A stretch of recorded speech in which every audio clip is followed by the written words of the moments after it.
Welcome back to another video. In this video, we are going to configure the RIP. So in the last video, we have configured the OSPF. In this video, we are going to configure the RIP. So I'll go to my router first and check do show IP interface brief. So my loopbacks have been configured over here, and do show run section RIP. And there is no RIP configuration. So I will say that router RIP. I will say version 2. Network will be 30.1.1.0. So that's the 13 network. Then I will advertise the loopbacks. And network 3.3.3.0 and network 33.33.33.0. So that's all with the configuration of RIP on my router. So let's go ahead and configure the RIP on my FTD now. So I'll go to my device management.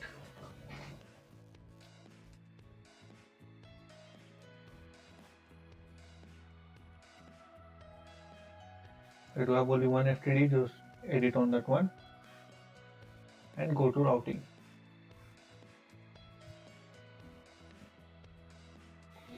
Alright, so I will go to the RIP now this time.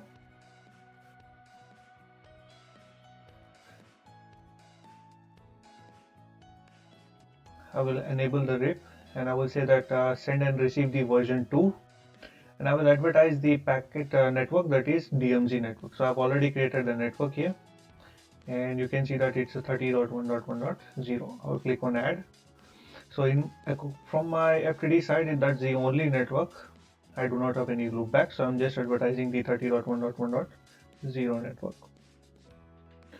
So I will click on save now.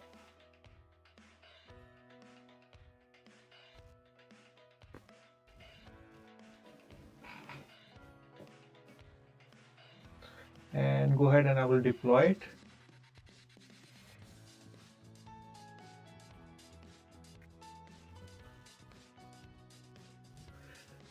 And I will just click on my FTD, deploy and deploy. So once this has been deployed, I will come back. So now my deployment has been complete. So I will go back to my FTD now. If I say that show route, now you can see that I'm able to see the route RIP route, that is 3, and I'm able to see the 33. If I say that show RIP database, and now you can see that the summarization of 3 and 33 network has been set.